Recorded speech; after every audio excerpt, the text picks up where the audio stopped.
Welcome to Gnostic Five Senses Knowledge. What if everything that you have learned about this man named Jesus is not true? What if some things have been left out of the story to keep a certain people in ignorance so that the government can control them and use them?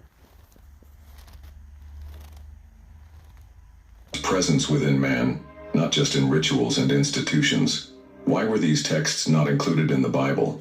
Who has decided what should be preserved and what should be destroyed? And why were so many of these scriptures labeled as heresy or mistake? Today much is said about faith, but little is questioned about its origins. Few know the backstage of the decisions that defined what is considered doctrine. Few have access to the voices that were deliberately silenced. We are facing a fragmented story, where whole pieces have been removed to maintain a unique narrative. Controlled, centralized, and dogmatic. Documents found on desert excavations, such as the Dead Sea manuscripts and the Gnostic Gospels discovered in Nag Hammadi, reveal another face of Christianity, a version in which the teaching of Jesus is more direct, more symbolic, more challenging. A faith that does not depend on temples but consciousness. A truth that transforms not by imposition but by inner revelation. This material is not speculation. It is documented. And why isn't it taught? What if everything you believe about Jesus had been manipulated? This is not just an uncomfortable hypothesis. It is a real possibility, supported by historical evidence, old documents and decisions that shaped the Christian faith as it is known today. There is a part of the sacred history that has been carefully erased. Spiritual revelations, deep teachings of Jesus, which have been excluded, prohibited, and silent for centuries. Have you ever wondered why certain texts were rejected? Why did certain writings attributed to Jesus himself disappear from the pulpits, liturgies, and traditional teachings? There is a pattern, a filter applied to faith, where only what was convenient remained. What did not fit into power structures was banned. We are talking about gospels considered too dangerous, texts that reveal a closer, more human, more connected to the spiritual essence of being. Gospels that speak of self, knowledge, spiritual freedom, God's presence within man, not just in rituals and institutions. Why were these texts not included in the Bible? Who has decided what should be preserved and what should be destroyed? And why were so many of these scriptures labeled as heresy or mistake? Today much is said about faith, but little is questioned about its origins. Few know the backstage of the decisions that defined what is considered doctrine. Few have access to the voices that were deliberately silenced. We are facing a fragmented story, where whole pieces have been removed to maintain a unique narrative. Controlled, centralized, and dogmatic. Documents found on desert excavations, such as the Dead Sea manuscripts and the Gnostic Gospels discovered in Nag Hammadi, reveal another face of Christianity, a version in which the teaching of Jesus is more direct, more symbolic, more challenging. A faith that does not depend on temples but consciousness. A truth that transforms not by imposition but by inner revelation. This material is not speculation. It is documented. And why isn't it taught? Because it confronts. Because it questions the monopoly of interpretation. Because it invites the believer to think, to seek, to investigate. And this has always been dangerous for any structure that sustains the control of the sacred. For centuries, many who dare to study or publicize these hidden gospels were persecuted, burned, silent, and even today, the echoes of this censorship continue. Shepherds and leaders avoid the subject. Theologians treat you with disdain. Faithful are oriented to maintain distance as if the simple reading of these texts could shake the faith. But it is not the faith that is at risk. It is the system that benefits from silence. Their silence is causing them to reincarnate and do the same things over and over because they don't have any knowledge, because they are ignorant, because they live off the thought that money is the energy when it's not. They're ignorant fools. It is the system that benefits from silence. Have you ever had the feeling that something is missing? Have you realized that the image of Jesus who taught us may not be complete? That maybe your true message was beyond the walls of the church? This feeling has the foundation. And in this video, we started to reveal why. There is a gospel that has been hidden, a text that contains words directly attributed to Jesus, but do not appear in the canonical gospels, a teaching that speaks of inner light spiritual knowledge, the liberation that comes from within, and was classified as dangerous by the first councils of the church. Before judging, you need to know. Before denying it, you need to hear. Let's go back to the beginning. Let's understand how the story was rewritten, and what were the criteria used to erase what should not be forgotten. Because understanding this is the first step to see beyond what was allowed. Now that we know something has been hidden, we need to find out who hid, and why. Therefore, before we continue this deep journey in search of the truth, I want to ask you something essential. Write in the comments, with sincerity and faith, the word wisdom, because it is what we need. Not just information, but spiritual discernment. Wisdom not to be deceived. Wisdom to understand what has been hidden. Wisdom to recognize what revelation is and what is manipulation. This is more than an intellectual search. We are dealing with sacred mysteries, with spiritual truths that have been buried by human interests. And only with wisdom will we be able to separate what comes from God from what was built by men. Leave your comment with that word. Subscribe to the channel because each video will be a deeper step within what has been hidden. Each theme will lead us closer to the essence of Jesus' teachings, without filters, without censorship, without fear. Activate the bell, not just to be warned of new videos, but to be part of something larger, a movement of awake, conscious people who are no longer content with the superficial. Now that we ask for wisdom, that we are spiritually prepared, it's time to go deeper. Let us find out together who decided to erase this gospel, why he was considered so dangerous, and what he really reveals about the mission of Jesus and the kingdom of God. Let's continue. Have you ever wondered why only 4 gospels were chosen to be part of the Bible we know today? And more than that, why dozens of other ancient writings, many of them with teachings attributed directly to Jesus, were simply excluded, deleted, censored from Christian tradition? What was in these texts that bothered so much? What was decided on your validity, and by whom? The truth is that in the early centuries after the death of Jesus, Christianity was extremely diverse. There were communities in different regions, Egypt, Syria, Palestine, Rome, each with different interpretations, with different texts, with unique views on who Jesus was and what he really taught. And it is precisely in this universe that the so-called apocryphal gospels arise. But the name apocryphal, which today carries a weight of distrust, does not automatically mean that these texts are false. The word comes from the Greek apokryphos, which means hidden, or even reserved for the initiates. That is, many of these gospels were not public because they contained teachings considered too sacred to be disclosed to anyone. They were reserved for those who really sought spiritual depth and were ready to understand what Jesus had revealed beyond the crowds. Among these hidden texts are the Gospel of Thomas, the Gospel of Mary Magdalene, the Gospel of Philip, the Gospel of Judas, among others.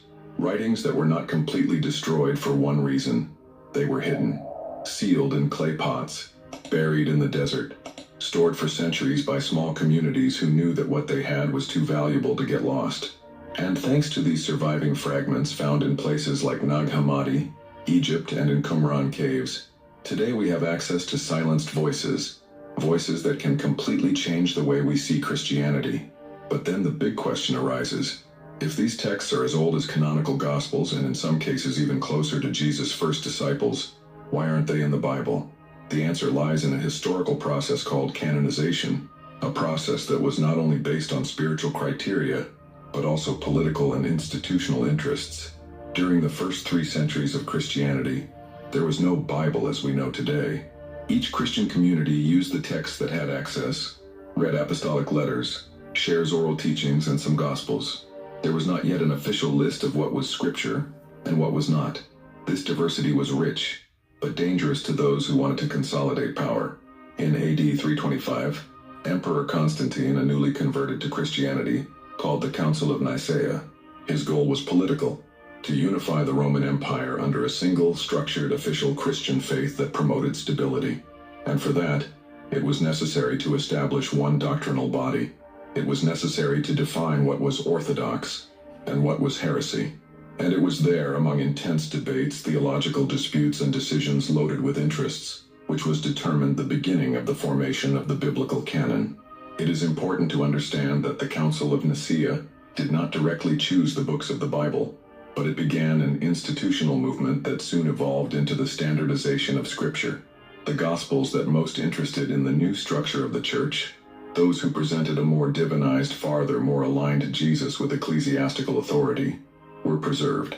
Already those who spoke of a human Jesus, who taught that the kingdom of God is within each person, who preached a direct connection with the divine without intermediaries, were discarded, prohibited, labeled as Gnostics, as dangerous, as threats to the new religious order. The church lied so they can control the people, and they could tax the people, and they could make income. That's how they got taxes and all of that started. That's how we got the Vatican. The Vatican, oh man, if you only knew the story of the Vatican. They have all the history in the basement where nobody can see it. The real history. It began an institutional movement that soon evolved into the standardization of Scripture. The Gospels that most interested in the new structure of the Church, those who presented a more divinized, farther, more aligned Jesus with ecclesiastical authority, were preserved. Already those who spoke of a human Jesus, who taught that the kingdom of God is within each person, who preached a direct connection with the divine without intermediaries, were discarded, prohibited, labeled as Gnostics, as dangerous, as threats to the new religious order. Thomas's Gospel, for example, brings phrases attributed to Jesus who are not narratives, but direct, short, deep teachings, as if they were spiritual secrets revealed only to the closest disciples. One of them says, "If those who guide you say, 'See, the kingdom is in heaven,' then the birds of heaven will precede you. If they say unto you, 'It is in the sea,' then the fish will precede you. But the kingdom is within you and outside of you." Realize the impact of this statement. Jesus is not saying that the kingdom of God is in an institution, in a temple, in a religious authority. He is saying that it is within each human being. Already the Gospel of Mary Magdalene shows a female figure with deep understanding of the teachings of Jesus, being heard and respected by some apostles, but despised by others because he is a woman. And once again, there are powerful ideas on inner freedom, about overcoming fear, and the true connection with the divine, concepts that challenge the patriarchal structure of the time and the nascent church. Over time, sacred books lists began to consolidate. The later councils, such as Carthage in 397 AD, already defined which books would be part of the Old and New Testament. Those who were not included were persecuted, burned, declared heretical. Read these texts, copy them, preserve them, has become a crime. But still some survived. And what scares most is that many sincere, faithful, godly Christians have never heard of these Gospels, because the official version of the story was taught as if it were the only one. And questioning this version was, and still, seen as disrespect, as rebellion, as betrayal of faith. But true faith is not built on fear. It is built on the truth. And the truth, however uncomfortable, needs to be known. And that is the purpose of Gnostic Five Senses Knowledge Kings. We want to educate you, teach you, entertain you. We want to do everything for you to get you on this new frequency with the truth, on a new vibration, sweet sensation. Oh yeah, we're going to do it together. Yes, we are. But still some survived. And what scares most is that many sincere, faithful, godly Christians have never heard of these Gospels, because the official version of the story was taught as if it were the only one. And questioning this version was, and still, seen as disrespect, as rebellion, as betrayal of faith. But true faith is not built on fear. It is built on the truth. And the truth, however uncomfortable, needs to be known. You who are here watching, looking for, wanting to know more, are already part of an awakening, of a movement that is not content with ready answers, who wants to understand, research, dig deep into the roots of faith. And I want you to actively participate in this awakening. If something in this video has already talked to you, if any part of this story has caused you uneasiness, I want you to write in the comments now the phrase, I want the complete truth. This helps me know that you are with me in this search, and it also helps YouTube to deliver this content to more people who, like you, are tired from the surface and want to dive into the deep. And in the comments, besides the phrase I proposed, if you want to share what you felt when hearing it all, share. I want to dive into the deep. And in the comments, besides the phrase I proposed, if you want to share what you felt when hearing it all, share. Let's read and pray together. Because as we have seen, this path requires more than information. It requires wisdom, discernment, and a sincere thirst for what man tried to hide, but God is bringing to light. Let's continue together. Because now that we understand how the Gospels have been censored, we need to dive into their content. We need to know what exactly these texts said. What are the words attributed to Jesus we never heard in a service? What are the teachings that could transform everything we have learned to this day? And why even today there is still so much afraid to allow these truths to be known? Let's continue.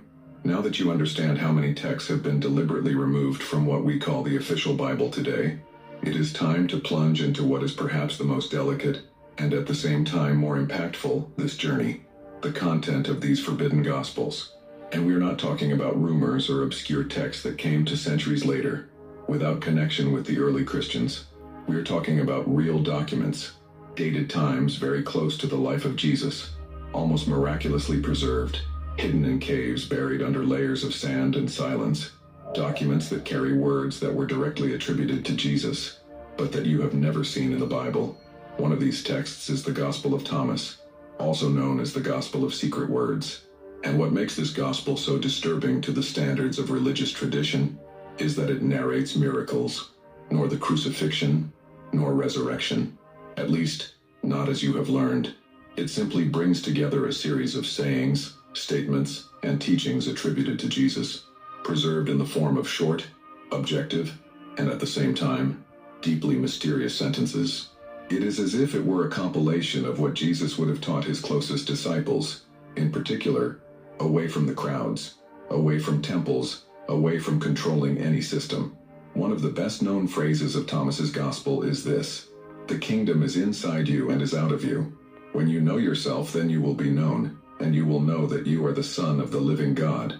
Now think to me, what does this phrase really mean? There are no promises of temples, priesthood, religious structure. Yes, there is a direct call to consciousness, spiritual identity, the truth that lives within each of us.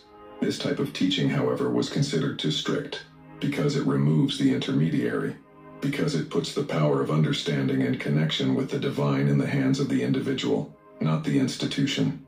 Imagine the implications of this for a church in formation, in the early centuries, trying to organize a unique, centralized, obedient, structured belief system in hierarchies, norms, rituals. Thomas's gospel did not fit this mold. He suggested that the kingdom of God was not out, but inside, that salvation was not something to be conquered through rules, but through the awakening of spiritual consciousness. It was, in essence, a direct threat to all that would be built as an institutionalized spiritual authority. But the Gospel of Thomas is not alone. There is also the Gospel of Mary Magdalene, perhaps one of the most controversial texts among the so-called apocryphal. In this text, Mary is portrayed not as a simple follower or repentant sinner, but as someone understood as having received deep spiritual revelations from Jesus. She is respected by some of the disciples, but strongly rejected by others, especially by Peter, who questions why Jesus would trust her teachings that she had not trusted others. This in itself already reveals something much broader, a power dispute among the early followers of Christ, a dispute that was erased from the official narrative, but which lives in the lines of the censored Gospels. In the Gospel of Mary, there is a passage where she reports a vision received from Jesus after the resurrection. In it, Jesus says that the soul must go through stages of purification, freeing itself from ties with the physical world, with fear, with judgment, until finally, uniting with the true Father. This Jesus says that the soul must go through stages of purification, freeing itself from ties with the physical world, with fear, with judgment, until finally, uniting with the true Father. This process is described in a symbolic, spiritual, deep way. There is no explicit condemnation. There is no hell, symbolic, spiritual, deep way. There is no explicit condemnation. There is no hell. Yes, there is a path of personal elevation and release from ignorance. Once again, we see here a direct focus on the awakening of the soul, the inner journey, not the outside system. It is impossible not to realize why these texts were suppressed. They had a more inner Christ, closer to the less institutionalized individual seeker. A Jesus who did not build systems but challenged them all. A Jesus who called human beings to be responsible for their own spiritual journey, to seek the truth for themselves. And this throughout history has always been a risk for those who hold religious power. Another equally controversial text is the Gospel of Judas. Discovered in a 3rd century manuscript and recently translated, this gospel presents Judas Iscariot not as the villain traitor, but as someone obedient to a larger plan. According to this account, it was Jesus himself who asked Judas to give him to the authorities, as part of a higher spiritual purpose, a sacrifice necessary to free his divine essence from the earthly body. This vision puts Judas as the one who understood the mystery, while the other disciples were trapped in the literal interpretation of the teachings. Here again, we see a deep reversal of the narrative, which challenges the pillars of Christian tradition, as it has been taught for centuries. These forgotten, buried texts all have something in common. They speak of the inner truth, the awakening of consciousness, the presence of God within each one, and speak with authority, in depth, with a language that touches where traditional religious discourses often do not reach. They do not ask for blind obedience. They ask for search. They ask for discernment. They ask for inner transformation. Therefore, it is not difficult to understand why they are considered dangerous. Not because they were wrong, but because they were two liberators, because they empowered the individual to find the divine on their own, and a person who recognizes himself as a living temple, as a direct reflection of the light of God, does not submit easily. Throughout history, whenever a truth like this began to emerge, there was reaction, there was persecution, there was forced silence. But today, right now, these voices are heard again, not as noise, but as called to a more conscious, deeper, more real faith, as it has been taught for centuries. These forgotten, buried texts all have something in common. They speak of the inner truth, the awakening of consciousness, the presence of God within each one, and speak with authority, in depth, with a language that touches where traditional religious discourses often do not reach. They do not ask for blind obedience. They ask for search. They ask for discernment. They ask for inner transformation. Therefore, it is not difficult to understand why they are considered dangerous. Exactly. Not because they were wrong, but because they were two liberators, because they empowered the individual to find the divine on their own, and a person who recognizes himself as a living temple, That's right. as a direct reflection of the light of God, That's right. does not submit easily. That is right. Throughout history, whenever a truth like this began to emerge, there was reaction, there was persecution, there was forced silence. But today, right now, these voices are heard again. They're heard now in the age of Aquarius. Called to they a will more not be conscious, deeper, silenced. more real faith. And you who are here with me so far, who are thirsty for answers, who feels in the heart that something has not been told completely, have you realized how much this resonates with truths you may always feel? But there was persecution, there was forced silence. But today, right now, these voices are heard again, not as noise, but as called to a more conscious, deeper, more real faith. And you who are here with me so far, who are thirsty for answers, who feels in the heart that something has not been told completely, have you realized how much this resonates with truths you may always feel, but never knew how to explain? If this content is touching you in any way, if something has begun to make sense now that before it seemed confused, I want to invite you to leave a comment here with the phrase, Jesus' hidden words need to be heard. And if you want, write what surprised you the most here. Each comment is not just a number. It is part of a conversation that is happening among us all, a collective awakening. This also helps the video to arrive in more pessoas that, like you, are looking for what was denied, hidden, silent, and that those who seek with the sincere heart receive understanding, because the revelations that will still come are even more challenging, and you will need to be ready. Let's continue exactly where we stopped. Now that you have had contact with forbidden gospels, with words directly attributed to Jesus who were never read in a church, we need to go deeper. The next question arises almost as an inevitable whisper within the conscience of those seeking the truth. Why were these teachings hidden? What was so dangerous in these texts, in these records, in these spiritual views that needed to be erased from the official history of the Christian faith? The answer is not simple, but it is clear when you begin to observe the facts in the light of history and spiritual logic. It all starts with a point we need to face honestly: power. More specifically, the use of the sacred as a control tool on the masses.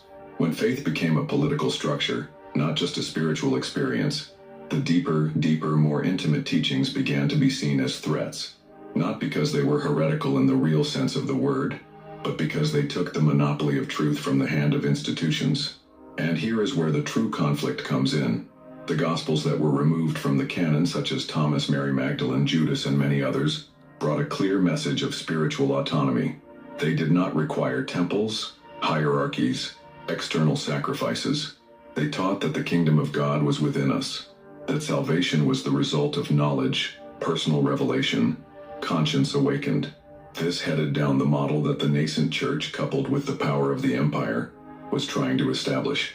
Imagine an institution that presents itself as a mediator between God and men, a structure that is indispensable for salvation, acquittal, access to Scripture, for understanding divine will.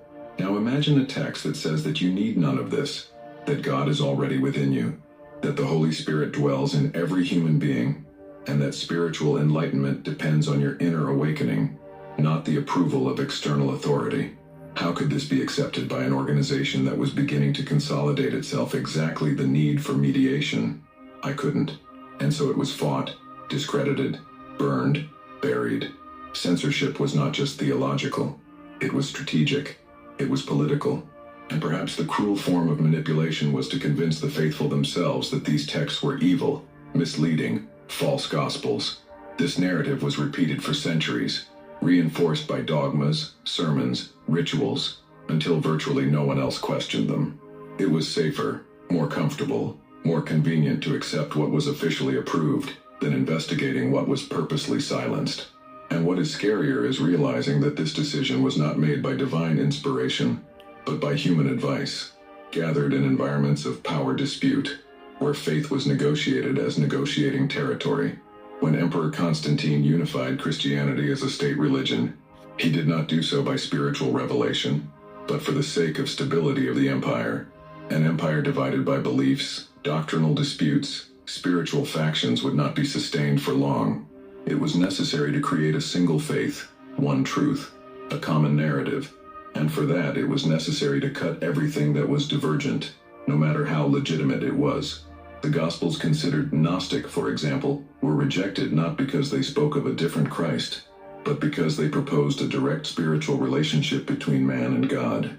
Knowledge, or gnosis, was seen as the path of salvation, and this knowledge was not transmitted by bishops or priests, but revealed directly in the heart of those who sought. This kind of teaching did not give the church power, gave power to individual consciousness.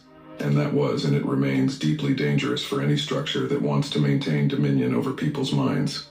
For centuries, the strategy was clear: marginalizing these texts, discrediting them, associating them with sects, witchcraft, heresies, everything that could ward off the faithful from the simple idea that perhaps there was true. The manuscripts were burned, the destroyed copies. Those who defended them persecuted. Some were murdered, others silenced. Many disappeared from the story, along with the words they dared to protect. Marginalizing these texts, discrediting them, associating them with sects, witchcraft, heresies. Those who defended them persecuted. Some were murdered, others silenced. Many disappeared from the story, along with the words they dared to protect. And the most tragic thing is that many of these truths have been replaced by dogmatic structures that keep people stuck to fear. Fear of making mistakes, fear of thinking, fear of questioning, fear of going beyond what was authorized. But spiritual truth cannot be limited, Ada, by human decrees. She is bigger. She is free. She is alive.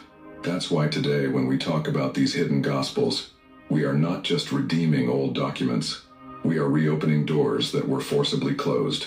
We are playing in deep wounds which have been disguised with layers and layers of religious tradition. We are questioning not only what was excluded, but what is still being hidden. Because yes, even today in the 21st century, talk about it still bothers. It still causes resistance, still scares, but also release. Because as these words are rediscovered, something begins to awaken within people. A recognition, a spiritual memory, an echo of what was always there but was drowned out by outdoor voices. How many people lived a lifetime with the feeling that there was something else, something that was not being said, something that was missing in sermons, books, services, a silent call to look beyond doctrines, to find the true face of Jesus, not the official religion, but that of the Master who spoke from the inside out, who guided his disciples not afraid, but with revelation. This Jesus is being heard again, not because someone allowed it, but because the times have changed, because the truth always finds a way. And now these texts are being translated, studied, shared, no more hidden, no more forgotten. But it takes courage, courage to hear, courage to question, courage to seek, because true faith does not fear questions. It strengthens itself with the light.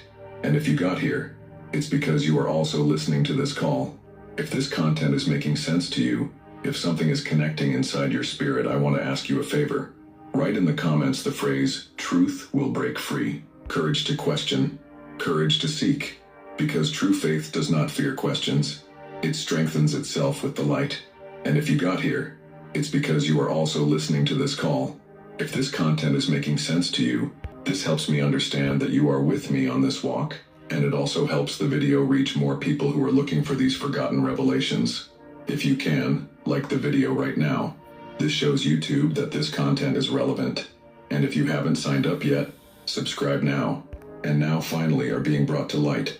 And what we will explore next can shake even deeper structures. Because now that you know why these gospels have been hidden, it's time to investigate what they really mean to us today. How these truths impact our spiritual life, our understanding of salvation, faith, connection with the divine. Get ready. The next step is even more revealing. Let's continue. Now that we begin to understand why certain gospels have been erased from history, we need to go even deeper, because it is not just excluded documents or political decisions taken by councils and religious authorities. The true impact of this is something much deeper, more delicate, and infinitely more powerful. The spirit world. Yes, because what was hidden for centuries was not just information. What was silenced were not just words or names. What was hidden was a spiritual power, a revelation capable of completely transforming the way we live our faith, how we understand salvation, how we relate to God, the sacred, and even eternity. And that changes everything.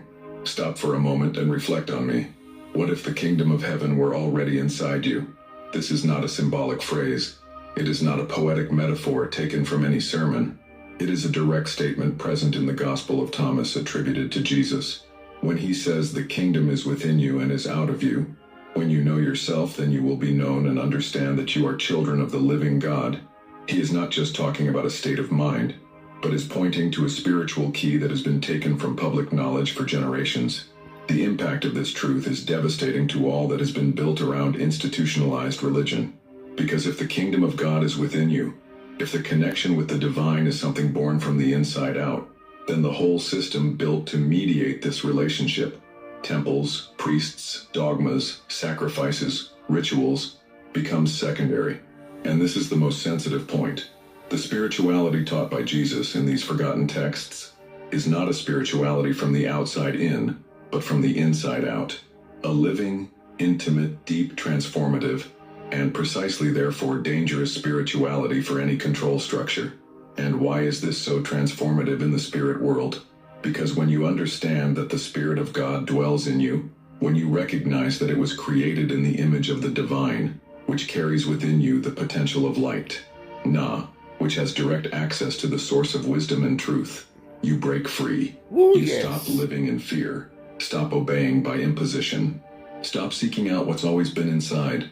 And in doing so, you begin to walk at a level of conscience that breaks the barriers of fear, guilt, shame, feelings so often used throughout history to manipulate those who believe. And here, at this point, this is where everything changes.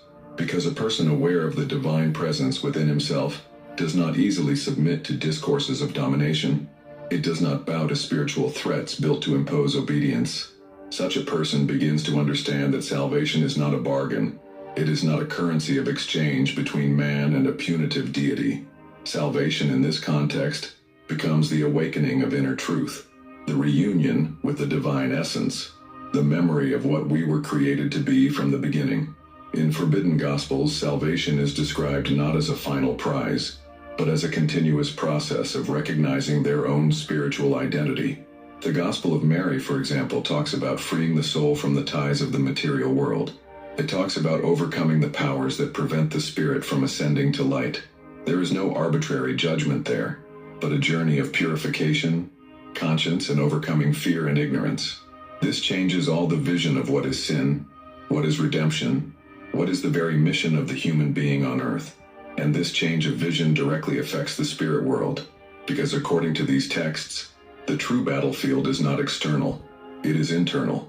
They are not just demons and angels fighting outside of us, but impulses, thoughts, beliefs, illusions that live within our mind and heart, and that move us away from light, move us away from awakening, keep us spiritually asleep. The Gospel of Judas is also revealing in this regard. In it, Jesus reveals to Judas that the other disciples do not understand the true plan, for they are stuck to the worship of an inferior God, a creator of the material world, an archetype of control and punishment. Jesus, according to this text, would be revealing to Judas the way to free the divine spark from within the physical body, showing that matter, without conscience, is prison. Once again, the focus is not on following outward rules, but in achieving a level of perception where the spirit recognizes its origin and fate. This kind of teaching, if understood and practiced in its depth, completely revolutionizes the way we relate to the divine. There is no more room for intermediaries. There is no room for threats such as, if you don't do it, you will be condemned. Because condemnation, according to these scriptures, is the state of ignorance. It is the forgetfulness of who you are. And liberation, the save, is just the opposite. It is knowledge. It is the awakening of spiritual memory. It is the return to the full consciousness of light that dwells in us. This also radically transforms the concept of faith. Faith, in this new paradigm, is not believing without seeing. It is not accepting dogmas. It is not to follow for fear. Faith becomes the courage to seek, to investigate, to open to the inner revelation, to abandon the easy ways and walk towards the unknown with open eyes, a warning heart, with the spirit available. It is to trust that the truth will be revealed to those who seek it with sincerity, not to those who repeat ready formulas. And at the highest level, this spiritual impact also reaches our understanding of eternity. For if salvation is the awakening of divine consciousness in us, then the kingdom of heaven is not in a distant place after death. It is accessible now, here, at the present moment. It is a state of consciousness, a spiritual vibration, a dimension that comes true when you come into communion with the truth, not the truth of religion, but the truth of the Spirit. You start to realize then how much we were stolen, how much we were taught to look out when the source was inside, how much they made us fear the search for truth, as if it were dangerous, as if it were forbidden. But the real danger has always been the opposite. Remain ignorant, separate, spiritually blind. If you feel, inside, that all this makes sense, if somehow these words are awakening something in you, a recognition, a reminder, a restlessness you cannot explain, then this is already the beginning of the spiritual impact that these forgotten texts have the power to provoke. And now,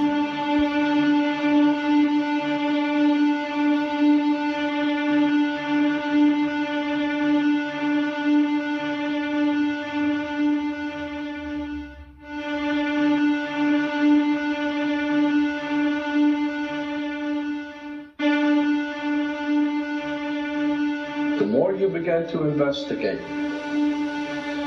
what we think we understand, where we came from, what we think we're doing, the more you begin to see we've been lied to. We've been lied to by every institution. What makes you think for 1 minute that the religious institution is the only one that's never been touched? The religious institutions of this world are at the bottom of the dirt.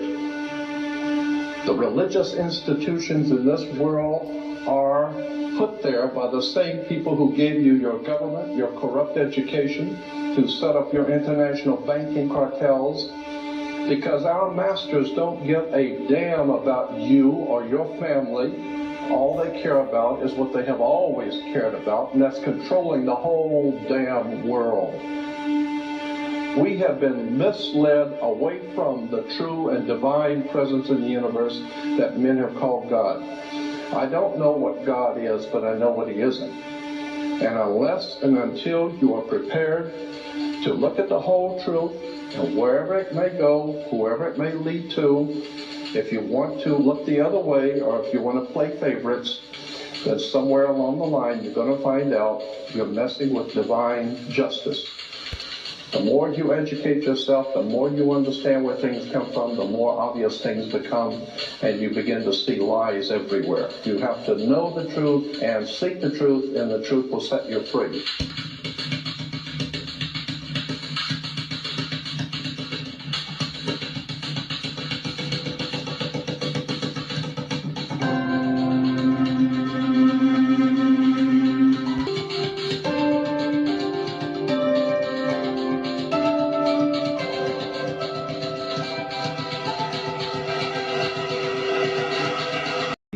Video on Capricorn, that we are currently at the end of a Kali Yuga age. In other words, it is not me or other people who have chosen to make this knowledge freely available. Divinity has made it available. The masters of the light, who live in the interior superior worlds, have authorized this knowledge to go public in hopes that people will choose to save their souls. Again, this is why it was always kept secret in the past ages, because people don't like to hear that they don't have a soul, that they are asleep, mechanical, unconscious. People would prefer to live in religious fanaticism of believing that's just in belief that someone magically will come to save them, and they don't need to exercise any responsibility at all. Right? So people don't like to hear this, that we are unconscious, full of ego. The truth, the laws of nature, greater reality doesn't care about our beliefs. It's true. We don't have a soul. That is we are just a tiny spark of our soul. We only have a tiny spark of it, about 3% of it. 97% of it is taken up by ego, by our own darkness. And sexual alchemy is a supreme tool to liberate our bottled up darkness and turn it back into light, into the light of the soul. I recommend watching this video on the screen for a better explanation of our consciousness and why it's like this, all muddled up in our own ego. From the perspective of the astral level of our consciousness. And so this is why in almost every book and public lecture, Master Samael Aun Weor, who is the main movement or mover of the Gnostic tradition in this modern age, this is why he always taught in every lecture and book about sexual alchemy, because this is the main key. The main facilitation of any master's awakening. It is the base philosophical stone of our great work. And the main message in this video that you will hear me talk about is that you should not take this practice lightly. It has to be used to kill the ego through meditation. If we practice it lightly, just for fun, for curiosity, not using it to kill the ego, you eventually only damage yourself. Alchemy is a double-edged sword. It can be used to kill the evil within us and create virtue, the lights of virtue, or it can be used to kill virtue and create evil. So this is what we're going to look at here. Now, I have a couple of videos explaining how to dissolve the ego through meditation. I recommend first seeing the video on how to kill the ego, and then follow the educational guided meditation I made in order to understand the basic technique of it, so that you can then practice it by yourself without relying on the audio. I'll leave links in the description below. And I know, as there always is, 1 or 2 comments that say, kill ego, you shouldn't do that, or it's impossible. Well, such people don't understand what ego is, and they cannot understand it if they do not understand that they are asleep. I usually recommend for total beginners the audiobook by Eckhart Tolle. He has a good description about the ego. Or also try the book, The Treatise of Revolutionary Psychology by Master Samael Aun Weor. Those should help. If not, perhaps you're not ready to understand that you can transcend your own mind and your own thoughts and all of the unconsciousness within you. You cannot understand ego if you do not feel the burn to awaken. That's not a criticism, it's just logic. We think we are one way, but in reality we are another way. We don't see clearly in the mirror of self-observation because we are cut off from our divine nature. And as long as we don't see clearly, ego will always feel threatened as long as we are psychologically identified with it. Understand that ego is in the mind. The soul is not in the mind. Do you see how we are inverted people? The mind has trapped the soul. We need to change this around. The soul needs to conquer the mind. Our aim here is to purify and totally sanctify and transcend the mind. We want to comprehend clearly, precisely, how our own mind keeps our consciousness asleep.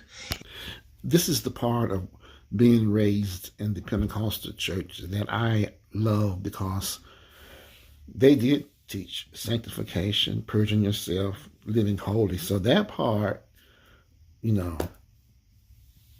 glad about, because you don't have to do it anyway. You don't have to break yourself all the way down and face who you are.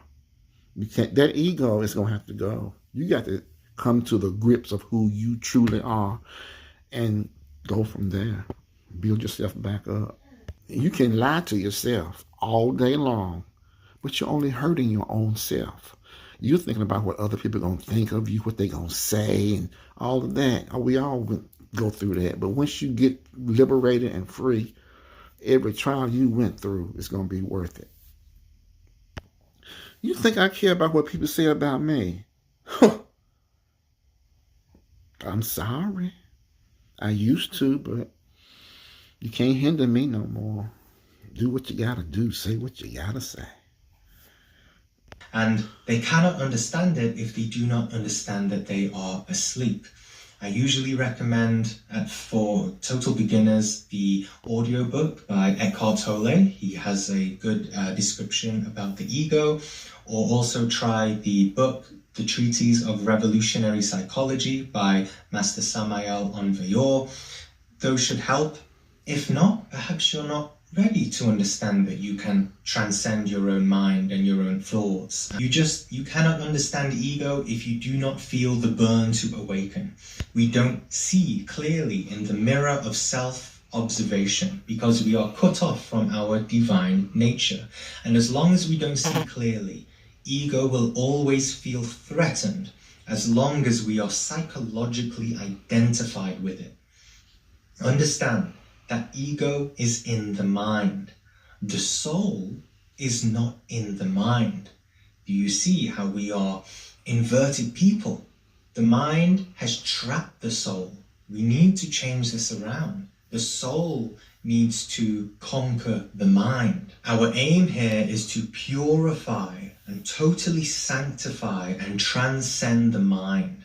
We want to comprehend clearly, precisely, how our own mind keeps our consciousness asleep in order to escape from its claws and liberate ourselves and others from suffering. But sadly, people don't want to hear that they are themselves 100% responsible for their own suffering.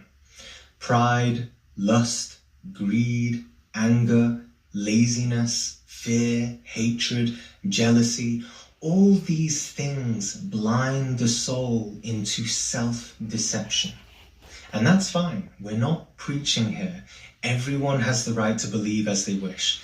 But as said earlier, divinity, God, the truth, reality does not care about our beliefs. Facts and universal laws, science, exist beyond our beliefs. Beliefs are ultimately futile. What we need is experiential, evidential knowledge. I believe in God, I do not believe in God. That doesn't make a difference to facts. I believe in ego, I do not believe in ego. That doesn't make a difference to reality either. Facts exist beyond beliefs. Reality exists beyond beliefs. Psychological defects, psychic aggregates, these are other words for ego. Call it what you want. It is the I, the me, the false sense of psychological identifications with very strong energetic thought forms that exist within us, within our person. And they take up the energy of the soul, of the consciousness, and blackens it in this darkness. It keeps us in a state of hypnosis and psychological ego possession, keeping us asleep, okay? This is the doctrine, the theory, the intellectual understanding. In reality, it's much deeper, right? But again, people do not like to hear it like this. We like to sugarcoat it and make it all fluffy and say, it's okay, you have ego, but there's a deeper, more real spirituality that we can integrate into our lives, and that's what humanity needs right now. Desperately. So, screen about the practice of sexual alchemy. If you've not seen it, I recommend to watch that first. The link is in the description. To understand transmutation of sexual energy for single people, watch this video. Both these videos are an hour long, and I suspect that this one will be even longer.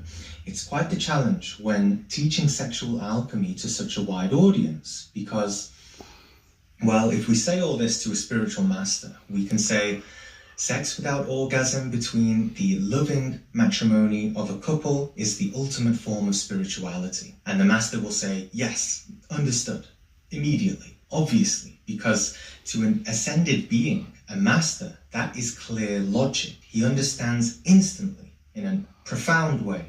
And he will say, but do you really know what this practice really means in all levels of your being? And he'll say, I can see that you do not understand this, little dear adept of knowledge. And so here we are trying our best to understand what this practice really entails. It doesn't just take a split instant to understand. Like for spiritual masters, we are adepts, and it takes years of meditation, study, discipline, perseverance in order to really understand and really begin to comprehend what the spiritual and psychological implications of White Tantra mean for us in direct experience. As a disclaimer, this video is for those who are serious about sexual alchemy and White Tantra. It is for those who really want to understand it and practice it. Whether you are a single looking for a partner, whether you are already in a relationship practicing it, it is not like New Age Tantra for pleasure or fun or just curiosity.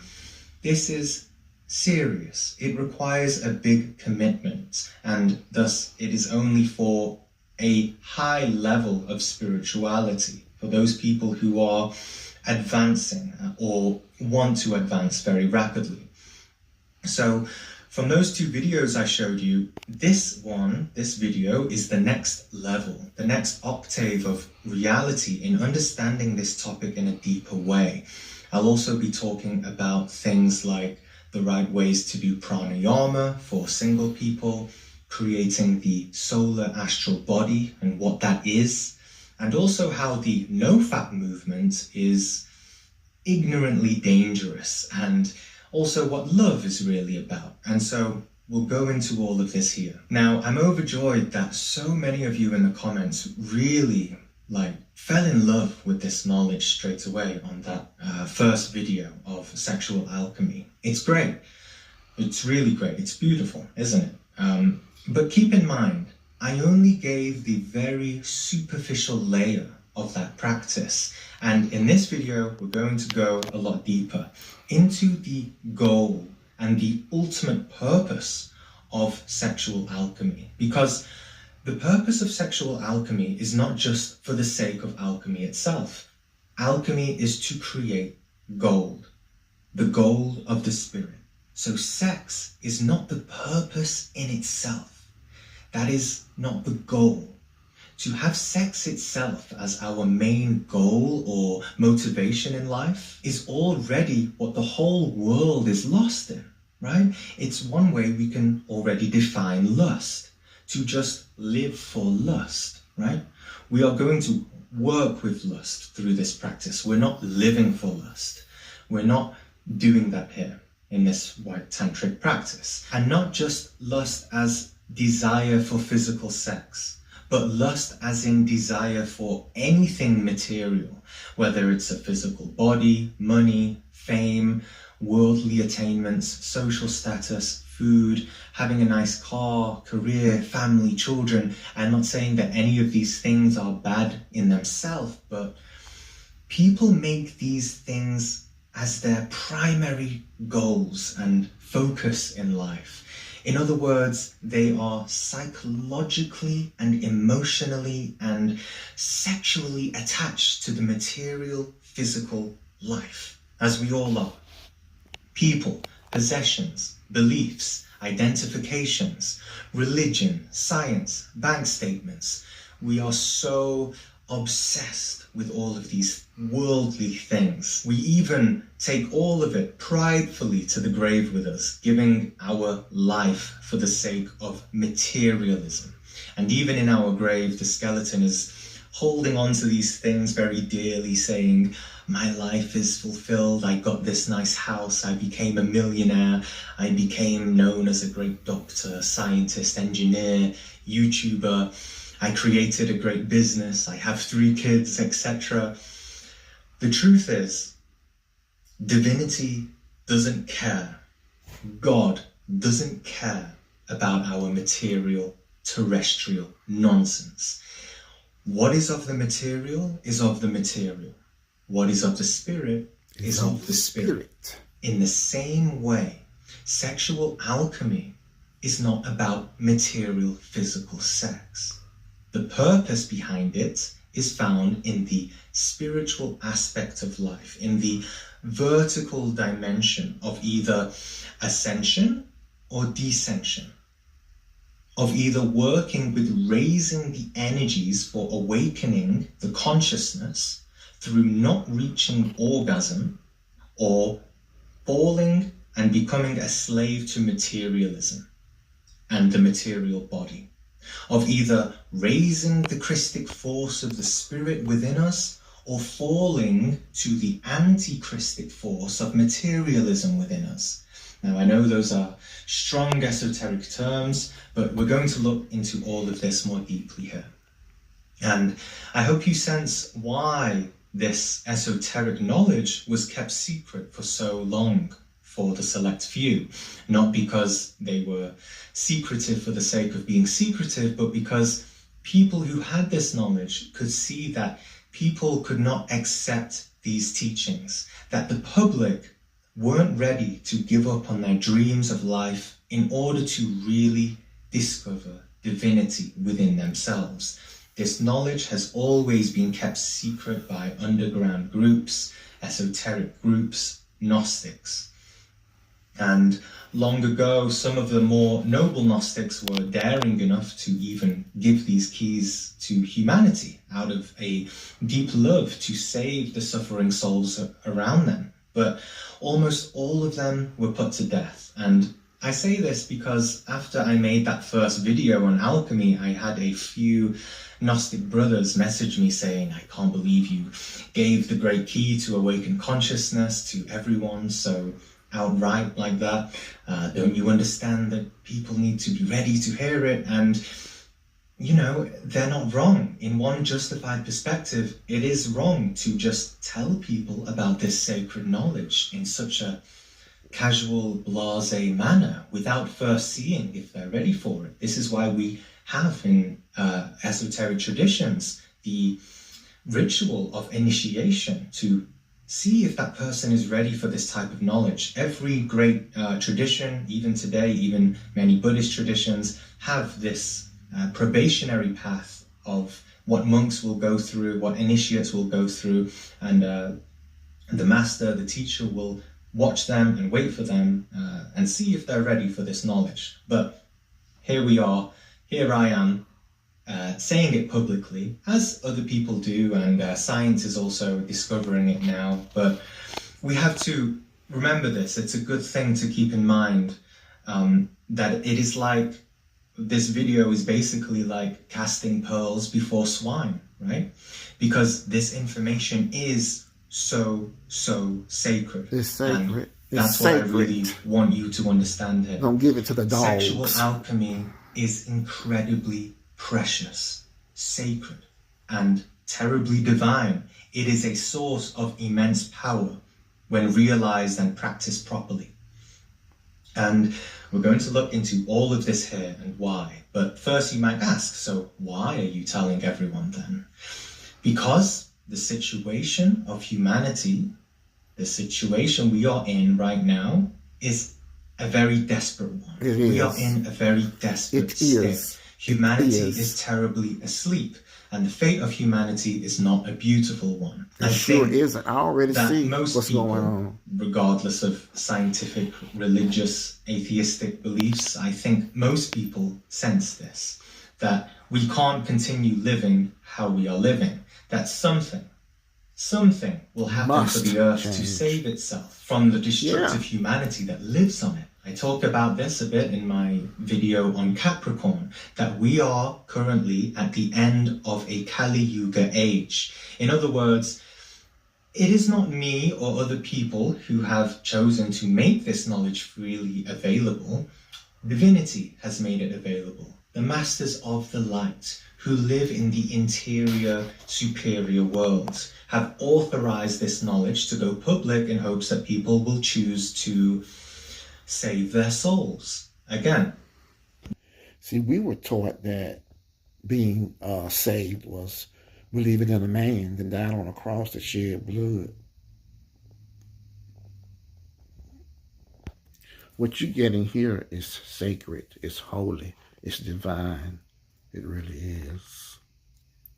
Regardless of scientific, religious, atheistic beliefs, I think most people sense this, that we can't continue living how we are living, that something will happen for the earth to save itself from the destructive humanity that lives on it. I talk about this a bit in my video on Capricorn. Man shall destroy himself. We are currently at the end of a Kali Yuga age. Masters of the light, who live in the interior superior worlds, have authorized this knowledge to go public in hopes that people will choose to save their souls. Again, this is why it was always kept secret in the past ages, because people don't like to hear that they don't have a soul, that they are asleep, mechanical, unconscious. People would prefer to live in religious fanaticism of believing that's just in belief that someone magically will come to save them, and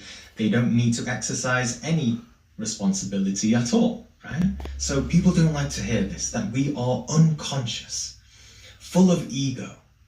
The truth, the laws of nature, greater reality doesn't care about our beliefs. It's true, we don't have a soul. We are just a tiny spark of our soul. We only have a tiny spark of it, about 3% of it. 97% of it is taken up by ego, by our own darkness. And sexual alchemy is a supreme tool to liberate our bottled up darkness.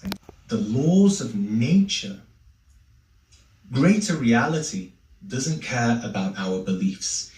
It's true, we don't have a soul. We are just a tiny spark of our soul. We only have a tiny spark of it, about 3% of it. 97% of it is taken up by ego. Sugarcoat it and make it all fluffy and say, it's okay, you have ego, but there's a deeper, more real spirituality that we can integrate into our lives, and that's what humanity needs right now. You know, so people don't like to hear it. Look into the eyes of any angry person. They are clearly possessed, but they won't admit it. Why? Because they are psychologically identified and feel justified within that conditioned type of psychic negative emotion, feeling that it is okay to be angry. Sure, it's okay, but better if we can master ourselves through self-observation so that we can eliminate the causes of that destructive energy possessing us in the first place. In that way, we receive light. We liberate that energy and we rise into a higher level of being, which enables us then to understand higher levels of consciousness better. But this is very difficult, very difficult. This is the great work, because we've had many past lives where we've been feeding and creating strong psychological egos that we mistakenly feel affectionate about. Understand that our egos, these baggages of our soul challenges, are psychic energies that we carry throughout each of our lives. Sexual alchemy Each gives us of our the lives. strength, the force, Each the of our lives. electricity to dissolve these internal elements that we carry within and rebirth ourselves anew. And while we're here understanding ego, what's important to understand too is that we don't just have one ego, but many, plural. This is the superior understanding of what ego really is. This is the energetic understanding of it. This is why Jesus said to a possessed man, "Come out of this man, you unclean spirit. What is your name?" And the possessed spirit, the ego, replied through the man and said, "My name is Legion, for we are many." Legion is Latin for many. Legion is the ego. Ego is Latin for I, not the physical eyes, the psychological I. This I, or these many eyes, this legion of eyes, are not us. We should not have any sense of psychological identification with it. It is the enemy talked about in every sacred scripture. What we actually are is our consciousness, our inner divinity, our real inner being. We are pure consciousness in the depths of our soul, but we don't see it because we are covered up by the muck of ego. Okay, so this is important to understand when you're doing this work, that we are not ego. We are not insignificant thoughts in the head. We have to understand this precisely and clearly. Ego has to go out the door. So we have many eyes, many hundreds and even thousands of psychological identifications within ourselves. For example, we have 3 brains and 5 centers. Within each center exists an abundance of egos, all with their own objective, their own desires, their own willpower. Today's human being is pulled in every direction by its own unconsciousness, its own unconscious chaos. Each I fighting to take control of our human machine. It's like different programs or pop-up programs on a computer fighting for your attention. And we're so used to this and blinded by this that we can't even see or concentrate on one thing for even 30 seconds, right? When we try to meditate, we can't because just chaos, right? You can self-observe it in you right now. We can do a sort of mini quick self-observation meditation here. Because remember, superficial New Age meditation likes to make us feel nice and peaceful, but that's not deeper, more profound, real meditation for advanced people. Real meditation has no ignorance. Real meditation sees everything for what it is right now. In this moment, in every level of our being, it sees everything. We want to see everything with our awareness and understand it directly, clearly, with clear light. So self-observe now. Maybe you're half listening to this with one ego enjoying some music on the side, half listening to what the person is actually saying on the screen. Perhaps there's another ego interpreting and twisting everything the person is saying on the screen according to its own psychological conditioning, its religious beliefs, scientific beliefs, whatever. Perhaps there is another strong ego in you right now, stressing about how you're going to pay the bills next month. Maybe within your motor instinctive center, there are egos which want to do many different things right now, completely stopping you from actually listening to this video. Way too mentally distracted by many types of preoccupations, not really able to penetrate into profound self-reflections and realizations as you listen, right? You open this video in order to have some sense of self-understanding, but we can't understand ourselves if the essence is trapped and we are directed by many egos.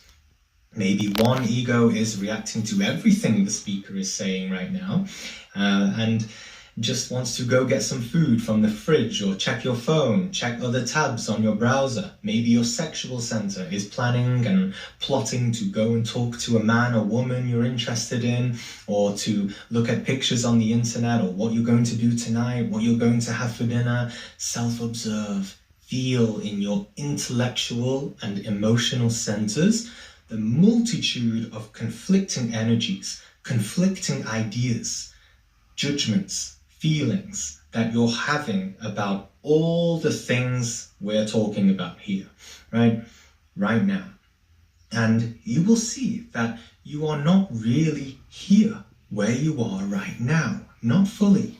You're somewhere else, somewhere bottled up in so many types of conditioning. That's what we're all like, right?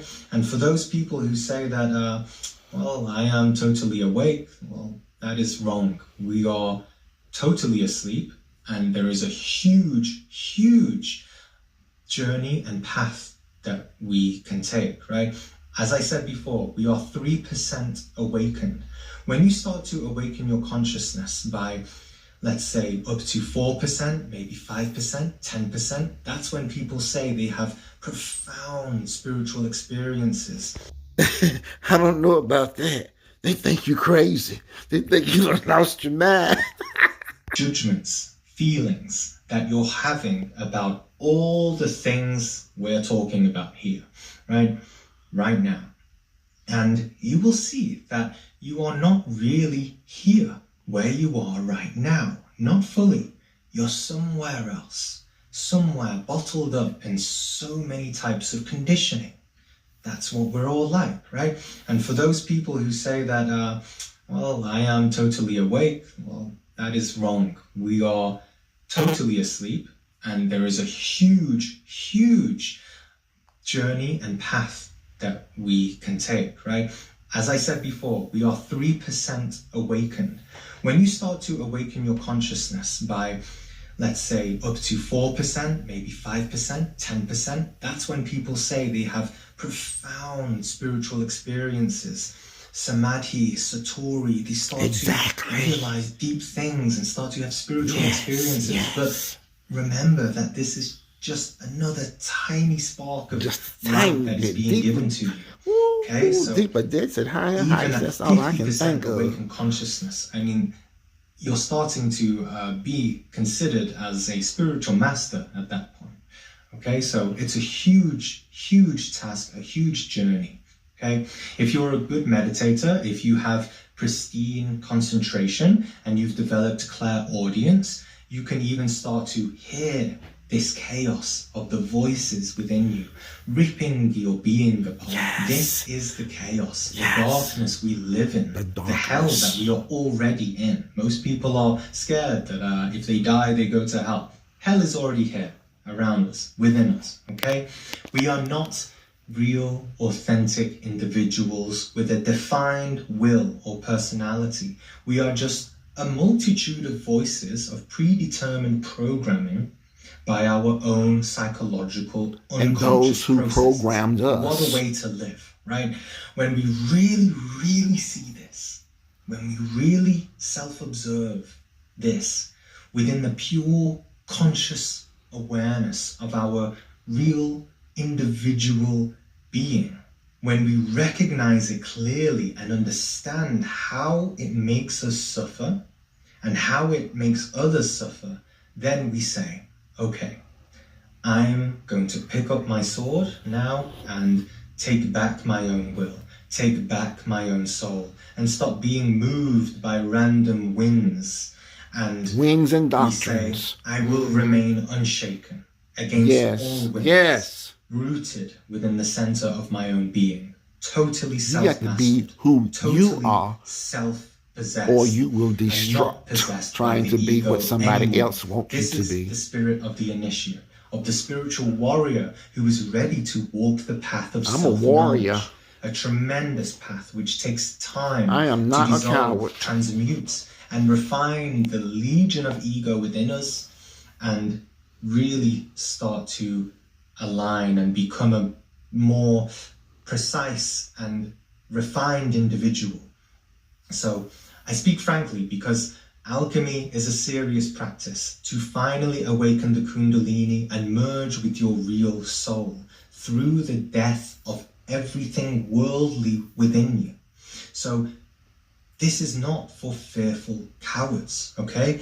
This is for brave and courageous people ready to walk a higher path of spirituality, way beyond the merry-go-round, the circus of shallow New Age spirituality, which is mostly designed to entertain you, not awaken you. Right, right. Kundalini is dangerous. Even going to church now is more entertainment. In the links below as well. You don't get no spiritual stuff no more. Not at that many churches. Teachings. Maybe other so-called Kundalini exercises are dangerous. Probably, yes, but not the Gnostic ones. If you practice properly, there is no danger. And it will even tell you Kundalini is dangerous. The practices taught in this video, in the links below as well, are not dangerous from these teachings of the Gnostic teachings. Maybe other so-called Kundalini exercises are dangerous. Probably, yes, but not the Gnostic ones. If you practice properly, there is no danger. The only danger is ego and egotistical mistakes. That's why we have to study, so that we don't fall and make mistakes. It's actually absurd to say that Kundalini is dangerous. Kundalini is not dangerous. Kundalini is your divine mother. Your mother doesn't want to hurt you. She loves you. She will never hurt you. Most people in New Age who are saying they've awakened Kundalini have not awakened Kundalini. They have awakened what we call in the Gnostic tradition the Kunda buffer. The Kunda buffer is the inverted tree of life, where our egos live, where we live in our own internal, infernal hell. They're just giving power to ego. So we're going to look into this here. I know plenty of people with these big egos. They will not be their true self because of their ego. Honey, the ego has got to go. If you want to be saved the right way instead of the pagan way, there's just some things you're just going to have to do. Sanctification is one of those things. Buffer is the inverted tree of life, where our egos live, where we live in our own internal, infernal hell. They're just giving power to ego. So we're going to look into this here as well.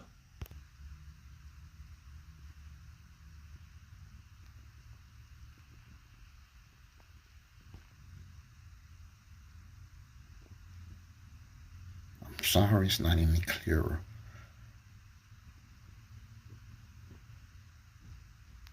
Kunda buffer is the inverted tree of life, where our egos live, where we live in our own internal, infernal hell. They're just giving power to ego. So we're going to look into this here as well. But for now, just remember, Spirituality is not just about gaining light and going up into the heavens. We have a saying, in order to ascend, we have to descend. This means we gain light and consciously choose to go down into our own hells and actually see what is there and clean it up.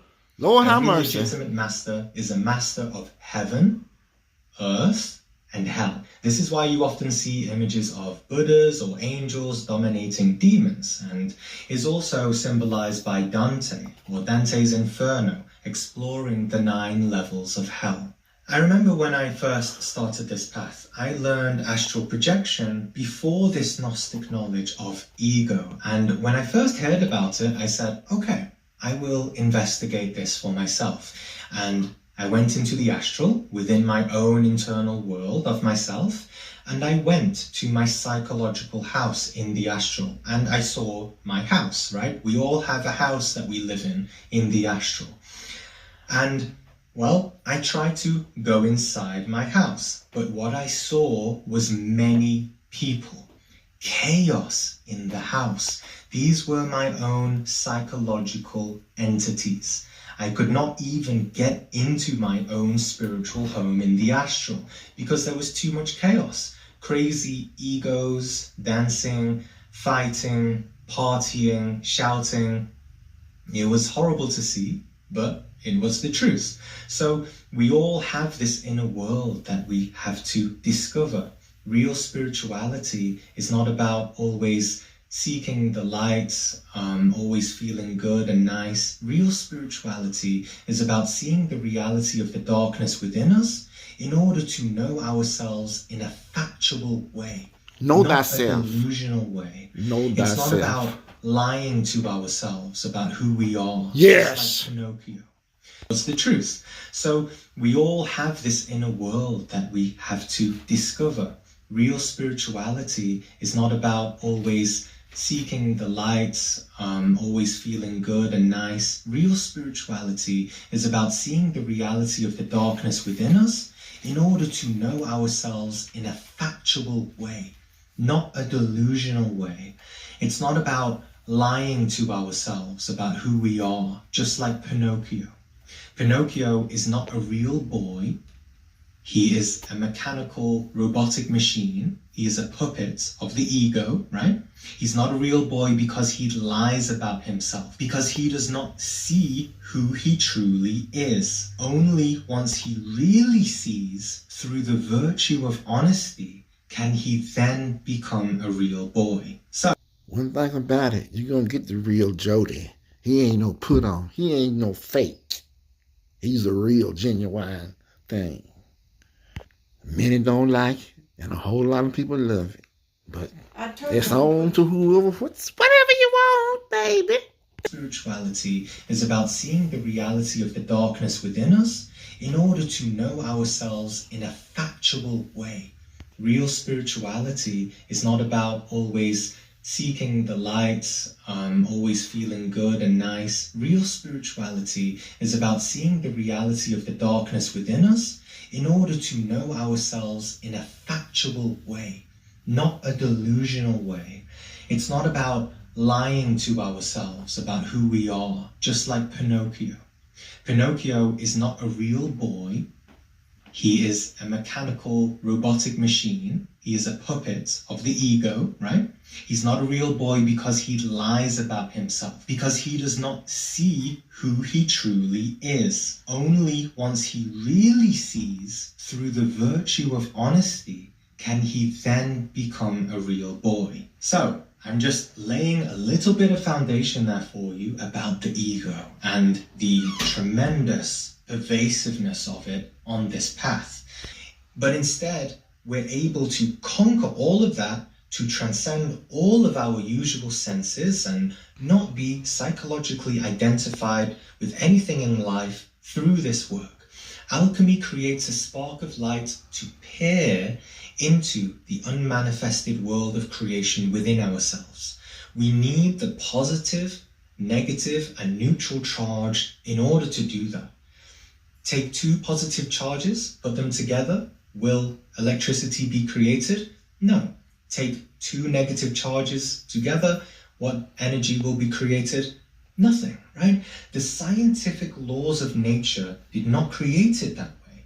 What we want is to use the physical science of nature and utilize and incarnate that energy physically. Not thinking we love someone, but actually, electrically being inflamed in love within every cell and atom of the chakras. This is exactly. I tried to have that, but the church took it away from me. To transmute the raw base metals of materia to the gold of the spirit. Out of ignorance. So through this practice, we enter into our own sexual laboratory of our sexual brain and seek to illuminate it with light and comprehend it. This takes tremendous willpower, but this is the power of this great work. This is the key. It's not something to be played with. It's something to be handled with utmost reverence and sacredness and acknowledgement of its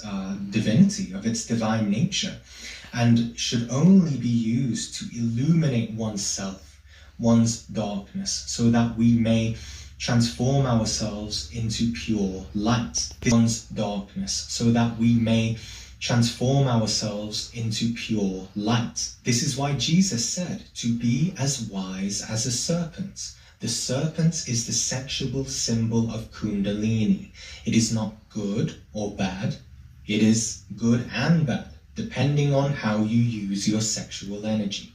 It is the tree of good and evil that we have to conquer, that we have to comprehend and master. As Jesus said, it is a power we need to be as wise as, not to be a slave of, which is our current condition.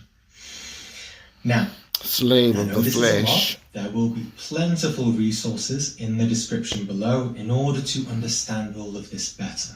But look, it's very simple. The purpose of sexual alchemy is to attain light, to dissolve one's egos. That's it.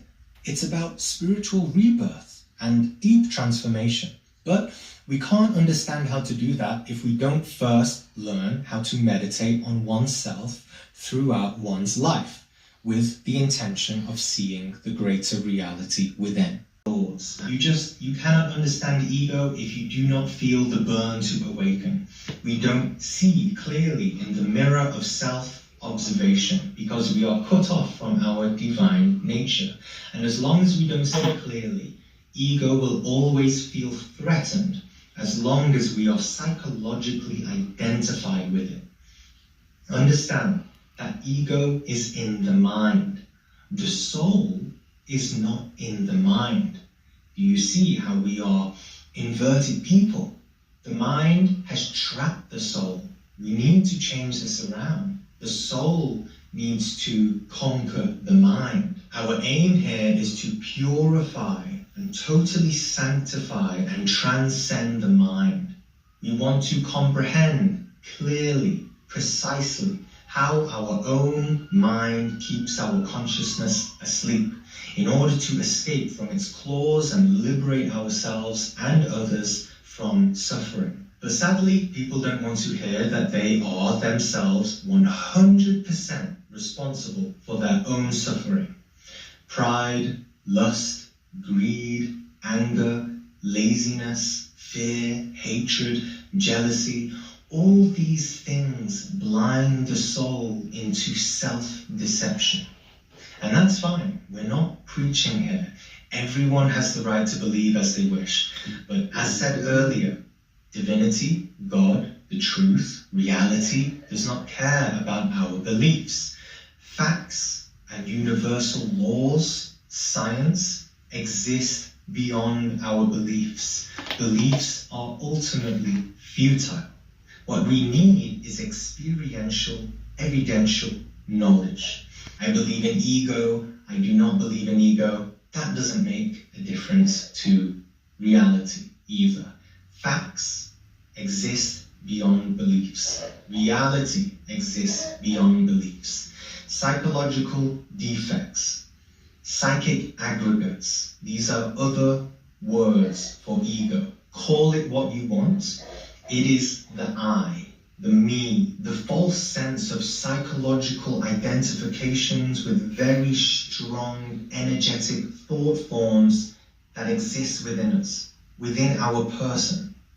And they take up the energy of the soul, of the consciousness, and blackens it in this darkness. It keeps us in a state of hypnosis and psychological ego possession, keeping us asleep. Okay? This is the doctrine, the theory, the intellectual understanding. In reality, it's much deeper, right? But again, people do not like to hear it like this. We like to... People don't want the truth. Make it all fluffy. Satan has them blind. It's okay, you have ego, but there's a deeper, more real spirituality that we can integrate into our lives, and that's what humanity needs right now. Else, they want everyone to essentially be flying in the element of air together. So they don't usually criticize their friends a lot, and they allow people to be free and let them believe what they like, because a superior Aquarian knows that it doesn't ultimately matter so much what a person believes or thinks, but what matters is, or matters more, is a person's actions and who they actually are. So this is why Aquarians hold such a great disposition for understanding esoteric studies and practical knowledge and practical gnosis, because they understand that superior ways of being is found in our actions and direct experience. So in more superior aspects of Aquarians, they are very philanthropic, very generous, faithful in friendships, and know how to select their friends by instinct. They usually know people by intuition, and they always want a sense of genuineness from other people, or brotherliness, or a sense of sisterhood with who they consider their friends. Now, in some inferior aspects of Aquarians, they can be very distrustful and use all of this intelligence to just dedicate it to things of the material physical world and just selfish goals. Through this, they can have a fear of intimacy because they feel like a relationship or marriage makes them feel weak or trapped and opposes their value of personal freedom. But they just need to realize that having more intimate relationships helps them to connect more to the Leo energy that they can learn from. And they need to realize that always going against people, fighting them, opposing them, can lead to feelings of isolation and loneliness. But also in its superior aspect, this can be channeled as independence and developing that individual nature that we've been looking at. But it can be a fine and difficult line to follow when they're first developing themselves. And as for an intimate relationship or life partner, Aquarians just need to find someone with same or similar values, someone who respects their sense of freedom, gives them personal space to be. And so, yes, as we've seen, Aquarius is the sign of friendship. So I would say that the most important thing when it comes to looking for a relationship is that their partner will be first and foremost their friend and someone that they can trust. So ultimately, Aquarians, a lot of them will find in their life path that they will find a lot of fulfillment in helping others and being of service to other people. But in order to connect with others, to truly help them, they must first learn to connect to themselves and face themselves within. They may be an air sign, but they have to remember that they are the water bearer. So it's better that they don't fear their own emotions and instead embrace them, as that will bring also a lot of fulfillment and a natural way in order to really find their life path and their life purpose.